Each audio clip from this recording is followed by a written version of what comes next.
नमस्कार। आज हम भूगोल एक परिचय अध्याय के बारे में चर्चा करेंगे।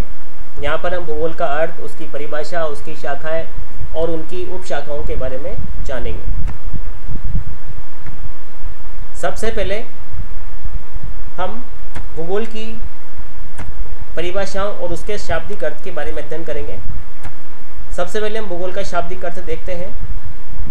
भूगोल शब्द का अंग्रेजी रूपांतर ज्योग्राफी दो शब्दों से मिलकर बना हुआ है, जियो तथा ग्राफो। जियो का अर्थ है पृथ्वी और ग्राफो का अर्थ है वर्णन करना। अर्थात भूगोल शब्द का जो सामान्य शाब्दिक अर्थ है वो है पृथ्वी का वर्णन करना। जियो यानी पृथ्वी, ग्राफो यानी वर्णन करना, तो शाब्दिक अर्थ हो गया पृथ्वी का वर्णन करना। उक्त वर्णन के अनुसार भूगोल वह विज्ञान है जो पृथ्वी का वर्णन प्रस्तुत करता है। यानी ये साधारण सी परिभाषा है, शाब्दिक अर्थ है, शाब्दिक परिभाषा हो गई। भूगोल वह विज्ञान है जो पृथ्वी का वर्णन प्रस्तुत करता है, पृथ्वी के बारे में हमें बताता है, पृथ्वी का वर्णन प्रस्तुत करता है। अब कुछ प्रमुख विद्वान हैं जिनके अनुसार भूगोल की परिभाषा हम देखते हैं, जैसे रिस्टोफेन है, हार्टशोन है, मोंकहाउस है। ये प्रमुख विद्वान माने जाते हैं जिन्होंने भूगोल की परिभाषा प्रस्तुत की है। तो इन परिभाषाओं में सबसे पहले हम देखते हैं रिचर्ड हार्टशोन। रिचर्ड हार्टशोन एक प्रसिद्ध भूगोलवेत्ता में हैं। उन्होंने पुस्तक लिखी थी perspectives on the nature of geography. इस पुस्तक में उन्होंने भूगोल की एक मानक परिभाषा प्रस्तुत की है। मानक का अर्थ है ये एक सर्वमान्य परिभाषा भूगोल में है। भूगोल वह विज्ञान है जो पृथ्वी तल के परिवर्तनशील गुणों का व्यवस्थित, क्रमबद्ध और तर्कपूर्ण विश्लेषण एवं वर्णन प्रस्तुत करता है। अर्थात उन्होंने बताया कि भूगोल वह विज्ञान है जो पृथ्वी तल के गुणों का अध्ययन करता है। और गुण कैसे हैं? परिवर्तनशील हैं। गुणों को उन्होंने परिवर्तनशील बताया है। ऐसे परिवर्तनशील गुणों का व्यवस्थित, क्रमबद्ध और तर्कपूर्ण विश्लेषण और वर्णन प्रस्तुत करने वाला जो विज्ञान है वह भूगोल है। तो यहाँ पर उन्होंने दो बातें कही कि भूगोल के गुणों का अध्ययन करता है, गुण भी कैसे हैं? परिवर्तनशील है, और इन परिवर्तनशील गुणों का व्यवस्थित, क्रमबद्ध और तर्कपूर्ण विश्लेषण और वर्णन करना ही भूगोल कहलाता है। इसके बाद यहाँ पर कुछ परिभाषाएं और दी हुई है। हार्टशोन की परिभाषा अभी हमने पिछली स्लाइड में पढ़ी है, और नीचे मोंकहाउस की परिभाषा दी हुई, ये अंग्रेजी में है। हार्टशोन ने कहा कि geography is concern to provide accurate, orderly and rational, वही बात है, व्यवस्थित, क्रमबद्ध और तर्कपूर्ण डिस्क्रिप्शन, वर्णन एंड इंटरप्रिटेशन, व्याख्या of the variable characters of the earth surface. Variable characters परिवर्तनशील गुण, पृथ्वी तल के परिवर्तनशील गुणों का व्यवस्थित, क्रमबद्ध और तर्कपूर्ण विश्लेषण और वर्णन प्रस्तुत करने वाला विज्ञान भूगोल कहलाता है।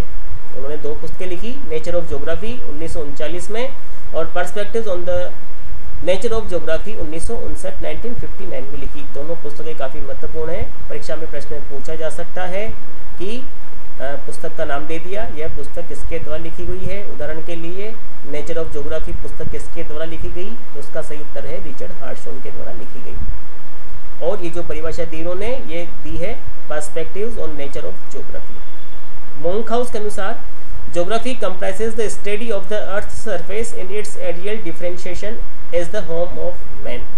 यानी भूगोल पृथ्वी तल का, अर्थ सरफेस पृथ्वी तल का, इसकी क्षेत्रीय भिन्नताओं के संदर्भ में अध्ययन करता है। और पृथ्वी तल को इन्होंने क्या माना है? होम ऑफ मैन, मानव का निवास। पृथ्वी तल का अध्ययन उसकी क्षेत्रीय भिन्नताओं के साथ मानव निवास के रूप में किया जाता है, ऐसा मोंकहाउस के द्वारा कहा गया। अगली स्लाइड में हम देखते हैं मोंकहाउस की जो परिभाषा है वो यहाँ पर फिर दी हुई है।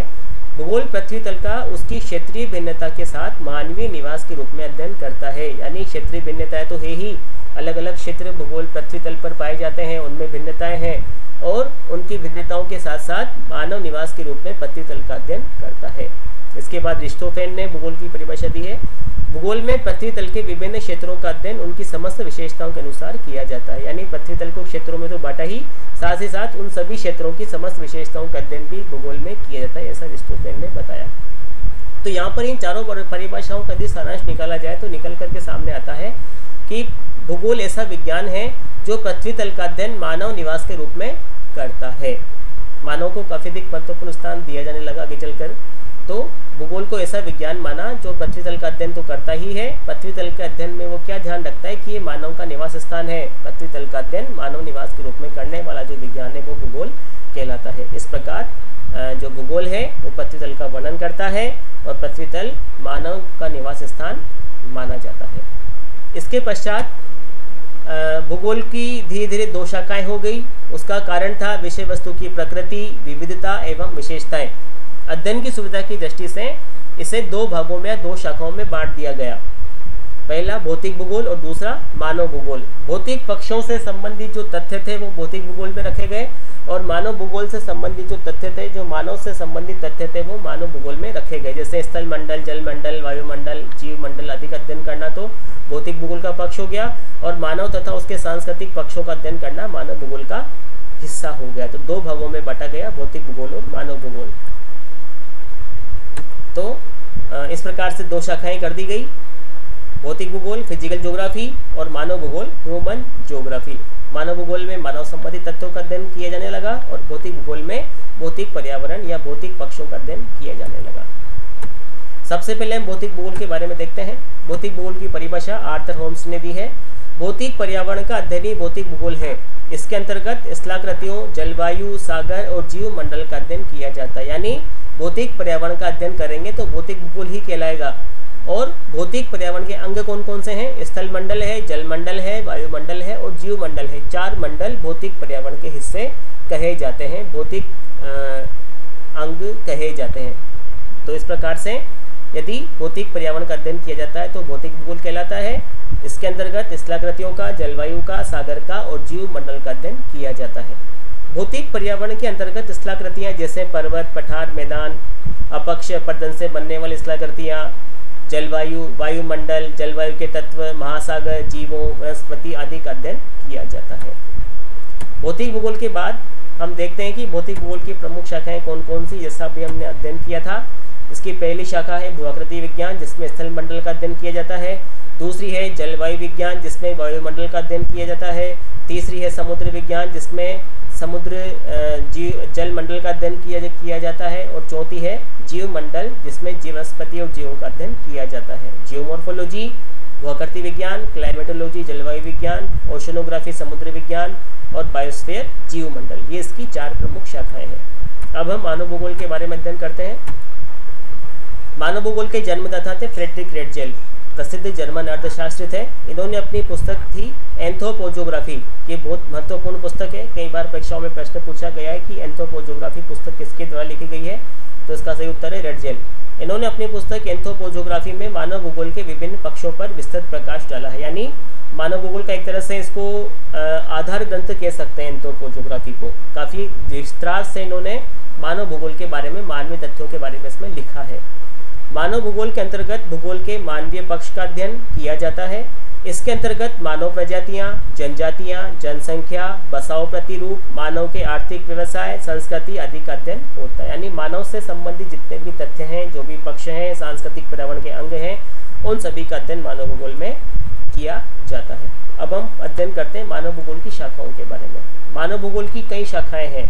जितनी शाखाएं भौतिक भूगोल की नहीं है, उससे कई अधिक शाखाएं मानव भूगोल की हैं, क्योंकि मानव भूगोल का स्थान एक व्यवहारिक विज्ञान का है।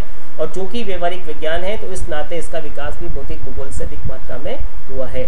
जैसे सामाजिक भूगोल, सोशल ज्योग्राफी, सांस्कृतिक भूगोल, कल्चरल ज्योग्राफी, जनसंख्या भूगोल, पॉपुलेशन ज्योग्राफी, अधिवास भूगोल, सेटलमेंट ज्योग्राफी, आर्थिक भूगोल, इकोनॉमिक ज्योग्राफी। इसके अलावा भी कृषि भूगोल, एग्रीकल्चर ज्योग्राफी, औद्योगिक भूगोल, इंडस्ट्रियल ज्योग्राफी, नगरीय भूगोल, अर्बन ज्योग्राफी, व्यापार भूगोल, वाणिज्य भूगोल, परिवहन भूगोल, सैन्य भूगोल, राजनीतिक भूगोल, ये सभी जो शाखाएं हैं ये मानव भूगोल की हैं। मानव भूगोल का विकास दिन रात होता जा रहा है, क्योंकि जैसा भी हमने चर्चा की है, ये एक व्यवहारिक विज्ञान है। व्यवहारिक विज्ञान होने के कारण इसका विकास भौतिक भूगोल से अधिक मात्रा में हुआ है। तो सारांश रूप में हम ये कह सकते हैं कि जो भूगोल है उसे दो भागों में बांटा गया है, भौतिक भूगोल और मानव भूगोल। भौतिक भूगोल में भौतिक पक्षों का यथा स्थल मंडल, जल मंडल, वायुमंडल और जीव मंडल का अध्ययन किया जाता है। और मानव भूगोल में मानव और उसके सांस्कृतिक पक्षों का अध्ययन किया जाता है। अब हम कुछ प्रश्नों के बारे में चर्चा कर लेते हैं। भूगोल को कितनी शाखाओं में बांटा गया है? इसका सही उत्तर है 2 शाखाओं में। एंथ्रोपोजोग्राफी पुस्तक के लेखक कौन है? इसका सही उत्तर है सर रेटजेल। हार्टशॉन की पुस्तक का नाम बताइए। 2 पुस्तकें उन्होंने लिखी थी, नेचर ऑफ ज्योग्राफी और perspectives on nature of geography. वर्तमान मानव भूगोल का जन्मदाता किसे कहा जाता है?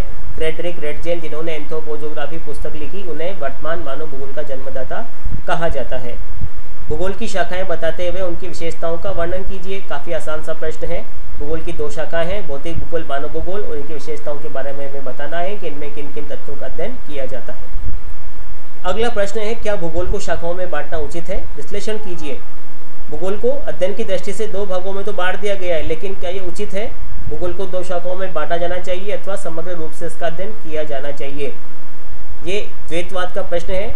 द्वैतवाद एक विचारधारा है जिसमें किसी भी अध्ययन या विषय के 2 हिस्से कर दिए जाते हैं और उनका अलग अलग अध्ययन होता है, तो ये द्वैतवाद है। ये तो हमें ये विश्लेषण करके लिखना है कि क्या भूगोल को अलग अलग शाखाओं में बांटना उचित है या इसका अध्ययन एक ही विषय के रूप में किया जा सकता है। तो इस प्रकार भूगोल का अर्थ, उसकी शाखाएं और उनकी उपशाखाओं के बारे में हमने अध्ययन किया। धन्यवाद।